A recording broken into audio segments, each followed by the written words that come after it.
Welcome to CoBB, Conversations on the Business of Brands with Sudeep Chawla and Sharavana Raghavan.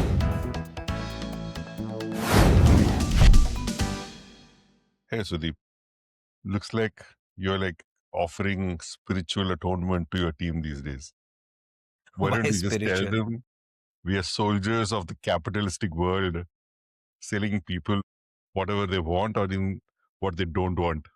That's the job of a marketer. Why take a whole episode for it? No. That is definitely not one of my intentions at all. So what got you thinking about the meaning of life for marketers? So I think I in a few conversations that I was having at work, and then I was reading something in the newspaper, and something that struck me was this word meaning, which was used multiple times in the conversation as well as in the newspaper. Okay. And I realized that a lot of the articles and conversations today use meaning very fleetingly, Yeah. also because they want to make sure that whatever they're saying has gravitas. Mm-hmm. And in the era of fleeting attention, they want to make sure that people give their utmost and fullest attention to what they are saying, and they believe that by saying that we are adding meaning or we're doing something meaningful, etc., they'll get better attention from their audiences. So I thought we must possibly do an episode on this and hopefully clarify what should ideally be meaning, and then help budding marketers around it. So are we talking about meaning for the work a marketer does or for meaning for a brand?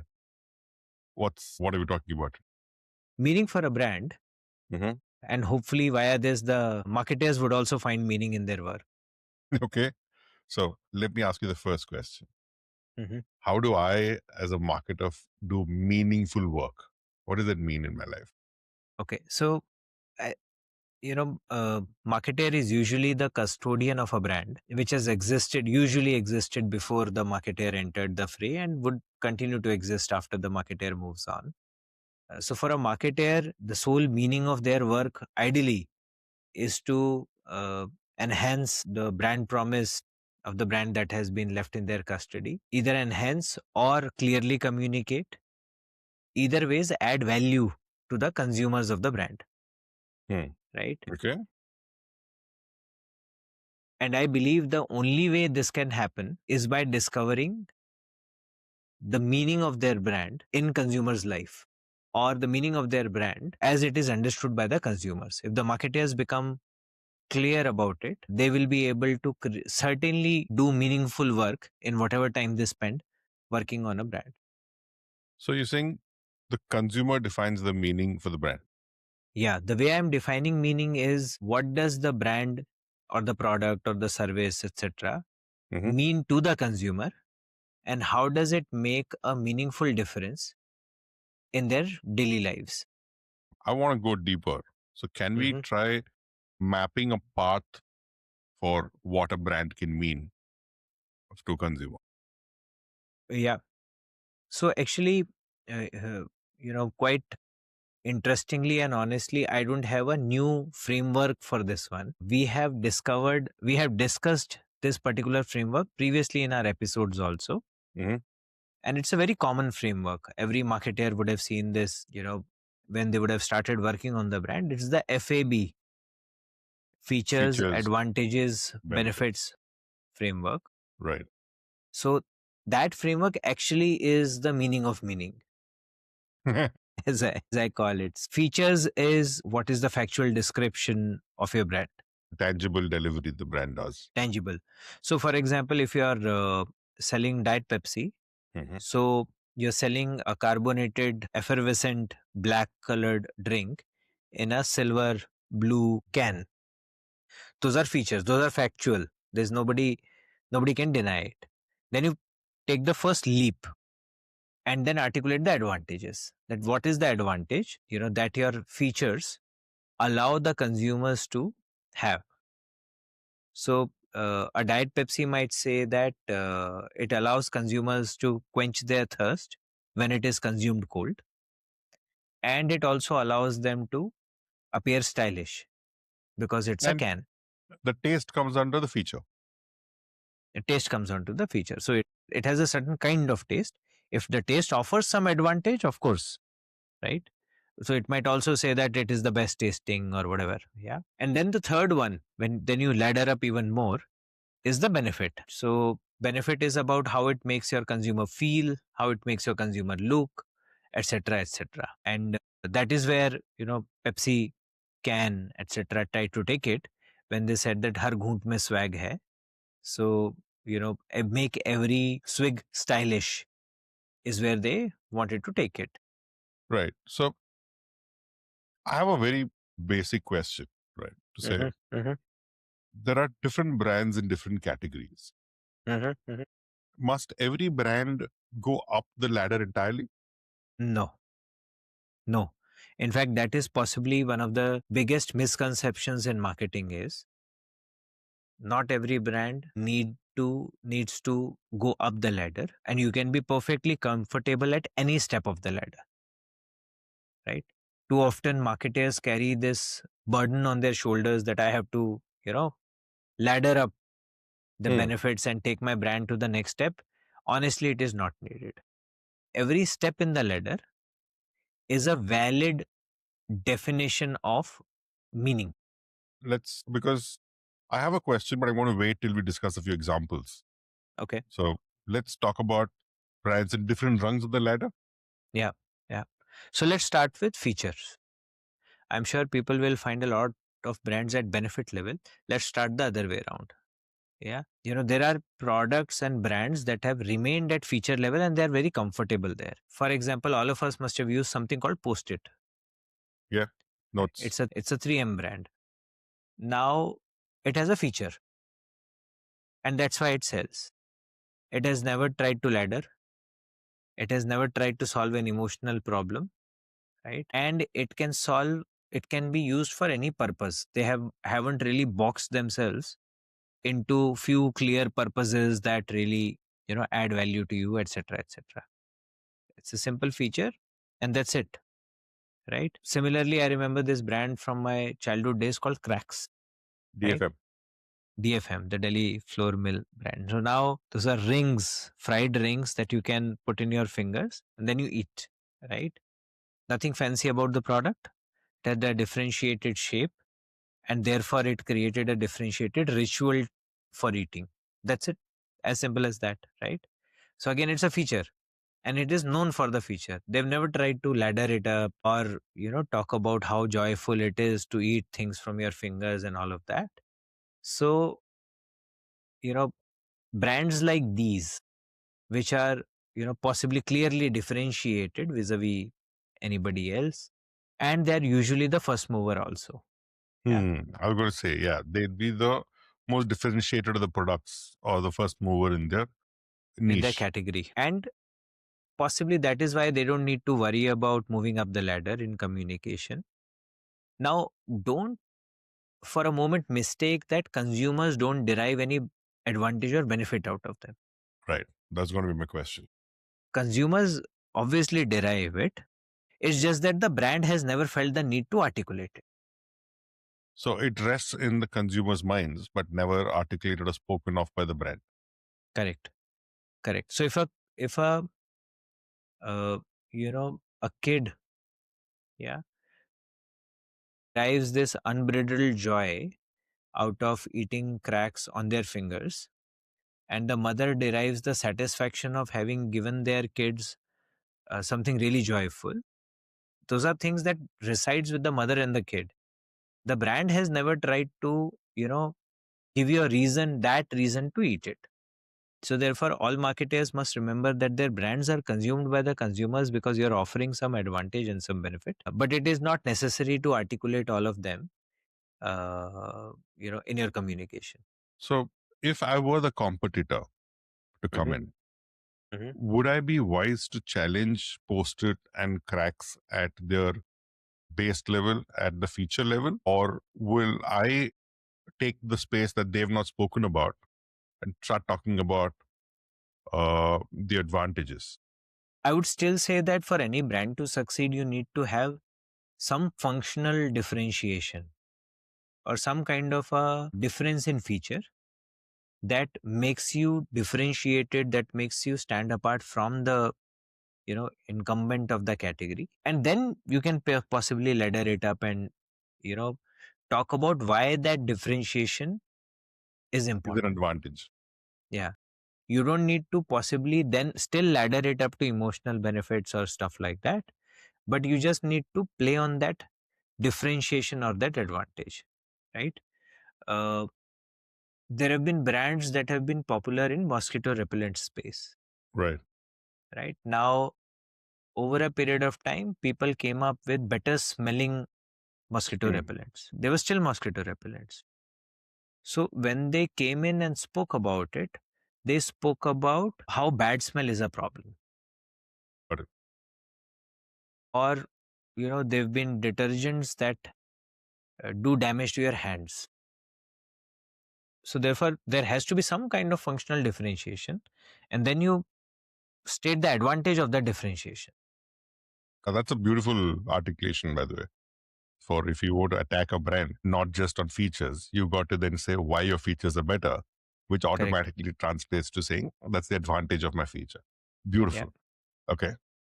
Okay, so this is at the feature level, right? Now, let's talk about the advantage level, the mid level.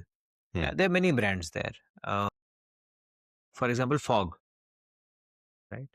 Now, Fogg always spoke about kya chal raha hai, fog chal raha hai, and beyond that, after that, it always spoke about the fact that there is no gas, only liquid, etc. And that's it. Yeah.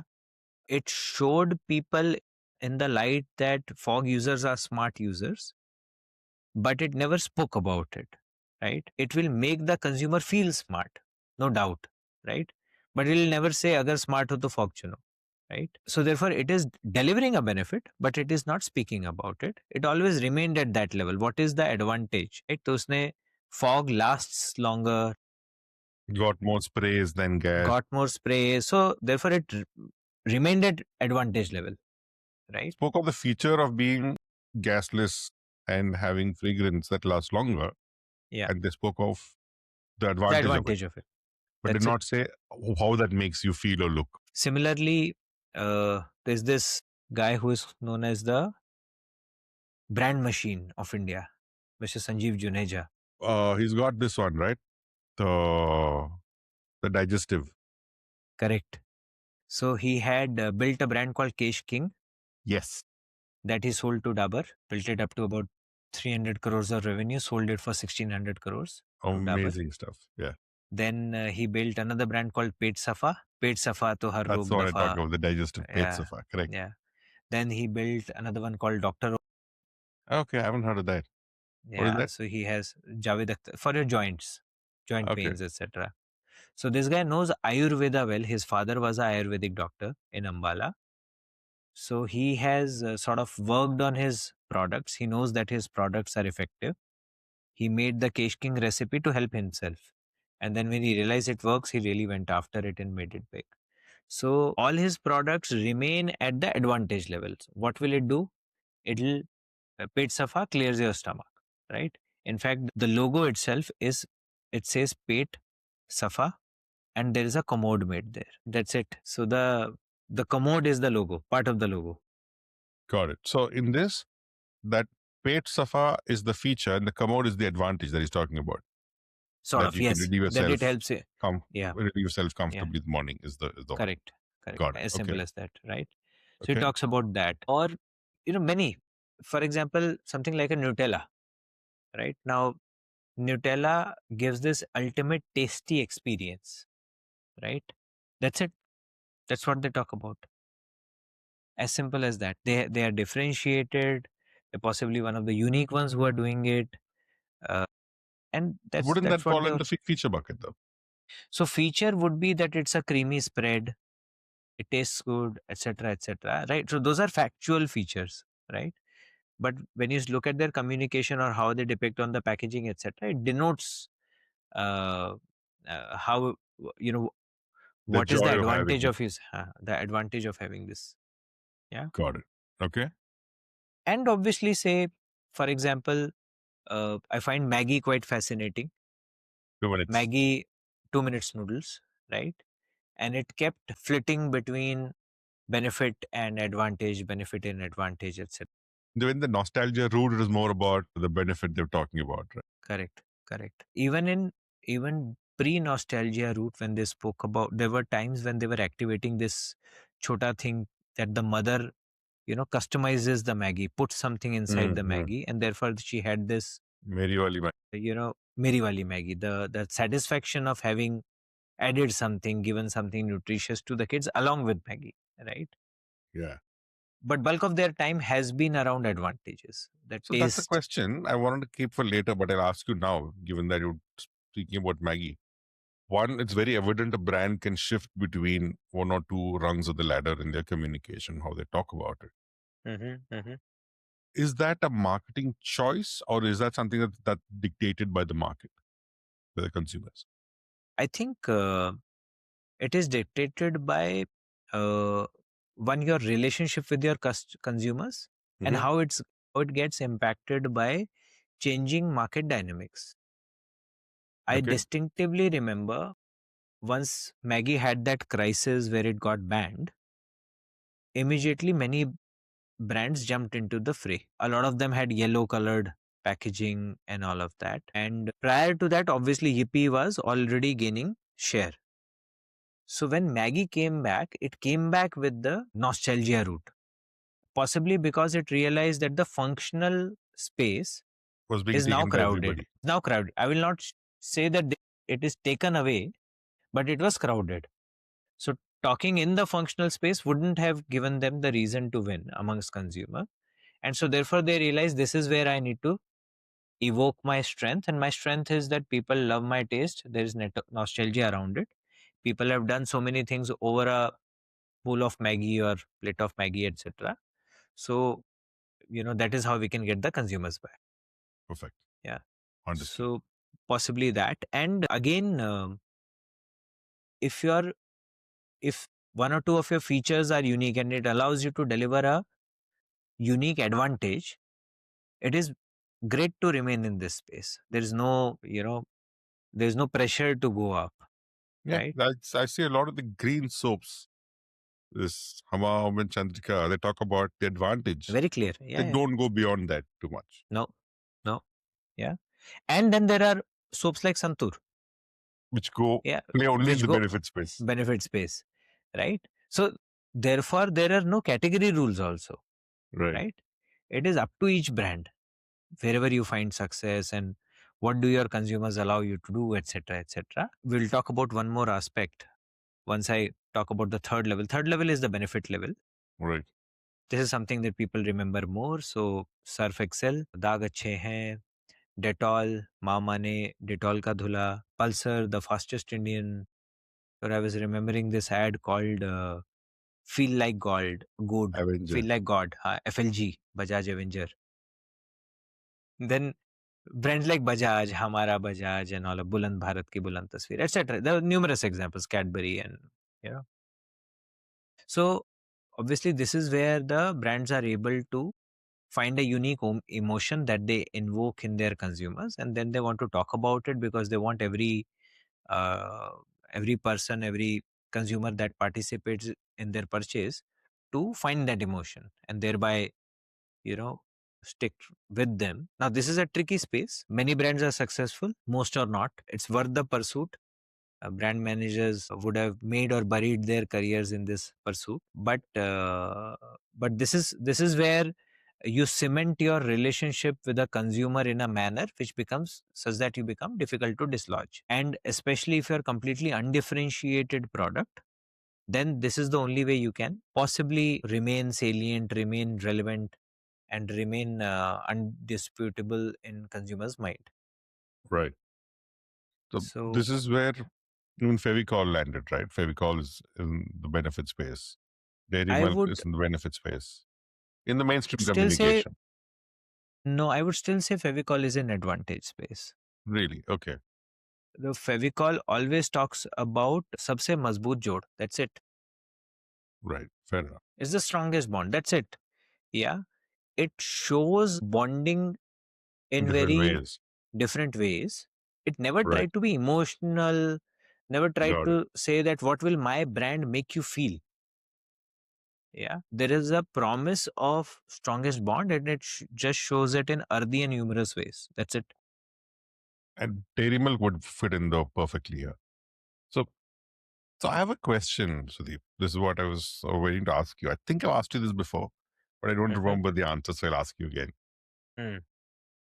Does it depend on the maturity of a category where a brand should play? Like when discussing Maggie, you said when Maggie came back from from the ban, there were so many players offering the same functional benefit, so they had to up their game. While 2 minute was their advantage, they had to go into the benefit space. In a maturing category where it's increasingly difficult to have a differentiated feature and therefore talk about an advantage. I go back to, you spoke about cracks in the namkeen category. You blind testing and you cannot tell the difference between one brand and another. In that space, does this come on even more? So I think when you were asking me this question, you yourself made 2, 3 filters visible. One filter Hmm. is the category. Hmm. The second filter is differentiation. You yourself spoke in a maturing category, difficult to differentiate, right? Yeah. So therefore, differentiation is still a filter. Hmm. And therefore, let's talk about cola Perfect. or drinks category. Now, cola is a very, very cluttered category. Therefore, and more or less undifferentiated products. So you will find Pepsi, Coke, etc. talking largely in the benefit space. They will not talk about feature or advantage, etc. Red Bull also speaks up in the benefit space, Wings. gives you wings. However, you will still find a player like Sting coming from Pepsi Hmm. lineage, still talking about advantage. That's a very good example, actually. Yeah. So I was going through the Sting advertising and it still talks about Energy Ka King Sting. And the entire communication history is this hyperbole of energy that it provides you when you drink it. So the brand has been around for some time. Somehow, nobody else has been able to occupy that space as well as they have. Hmm. And they still operate in your feature and advantage space. So your second filter of differentiation allows them to do so. Right. But I think it's a little more than differentiation with Sting, no? Because, wait, as you were talking, I was thinking about it. Because Red Bull, which was the number one brand in the category, they're about 220, 230 rupees per can. And everybody who came into the category was trying to take share from Red Bull Yeah. and play in that premium space. Yeah. I don't know about Sting's international history, but when they came in to India, they offered 120 ml for 20 rupees. Yeah. And that became the penetration driver. So they were going to recruit new users into the category and not really compete with Red Bull in any manner while they're in the same Yeah. category. Yeah. And therefore, for recruitment, features must have been the primary driver to get recruitment into the category. It's a business need Possibly, that dictates maybe. where the brand had to play to drive penetration. So again, same thing. I would still say that even for recruitment, right, while you show your features, advantages, etc., it doesn't say that you can't do recruitment by showing your benefit. So, it is when we No, I think Red Bull, in launched, fact, built their penetration through benefit only. No, they didn't talk yeah, too much about when we everything when else we launched was Silk. So the entire eat experience we showed was messy and people were licking their fingers, etc., etc. Some people found it yucky also. But we showed the advantage experience, the feature right, of the product. right. But the entire communication was about the benefit, Got it. right? How it makes you feel, etc., etc. The whole song, Kiss Me, Close Your Eyes Okay, and Miss Me. Yeah. right. So that's how we went about it. So when you're recruiting, there's no fixed rule to say you have to talk only about features. But in this case, I find it quite fascinating that in an category which is ultra populated, Sting has stuck to its core Hmm. and has made sure that it keeps talking about the same thing and differentiates itself on it. But I have my favorite question to ask now.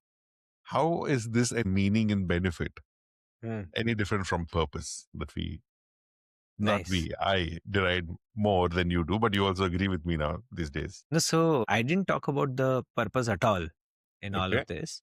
So I don't think one must not confuse meaning with purpose. Now, and the sometimes it might be the same, sometimes it needn't be. For example, I personally found the tea, red label tea, purpose as not quite really powerful, Agree. right? Whereas Surf Excel's purpose actually comes from its meaning, Mm. right? So that was quite beautifully done, right?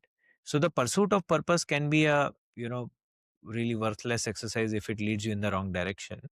All of us saw the kind of reaction that Unilever got when they tried to assign a purpose to Hellman Mayo. So that reminds me of a podcast from Uncensored CMO. There was a podcast with, I think, Unilever's regional marketing director. I forget his name. I'll put it in the show notes, where he talks about the micro purpose and the macro purpose, Okay. which the micro purpose being the benefit in what you're describing now, saying it's attached to what the brand does to the consumer, then force fitting a global task to a brand which consumers or the brand might not even connect to. And that is where the disconnect usually happens. Sometimes Possibly. the micro purpose drives the macro purpose and that fits in smoothly. But when you try to engineer a macro purpose for every micro purpose is when you fall short. Correct. Possibly. That's a good articulation. So therefore, and hence I did not use the word purpose, I used the word meaning, and which is deeply connected to what your brand does uh, to your consumer, or what is the role that it plays in their life, how it makes them feel, look, etc. One of the things that marketers must do is definitely invest their time in understanding what their product and service, that the bundle of promise means to the consumer. What role does it play in their lives? And then they can, decide how to amplify it, which step of the ladder they want to take their brand to without feeling the pressure to move up, as we spoke about. So this is where I will say this is the whole soul, holy grail of meaning. And therefore, don't be afraid, even if whatever step of the ladder you're operating on is perfectly fine. I see that's biggest takeaway I want listeners to have, saying there's a preconceived notion among marketers that if you're not working at the benefit level of a brand, you're not doing real marketing. In fact, it is below that is where you do most of the marketing. Benefit kind of takes over the communication. Even when you're doing a benefit-led brand, your marketing still focuses on the features and advantages most of the time. So the fact that a brand can play at any rung of the fab ladder, but to know what value you're delivering to your consumer is what will determine which rung of the ladder you play in. And for this, all you need to do is simply understand your consumer, go visit them, talk to them, which to my chagrin is becoming increasingly rare among marketers despite the 3 years of CoBB. Correct. There is no online way of doing this, guys. Thank you for listening to CoBB, Conversations on the Business of Brands with Sudeep Chawla and Sharavana Raghavan. Subscribe and learn more at cobcast.net.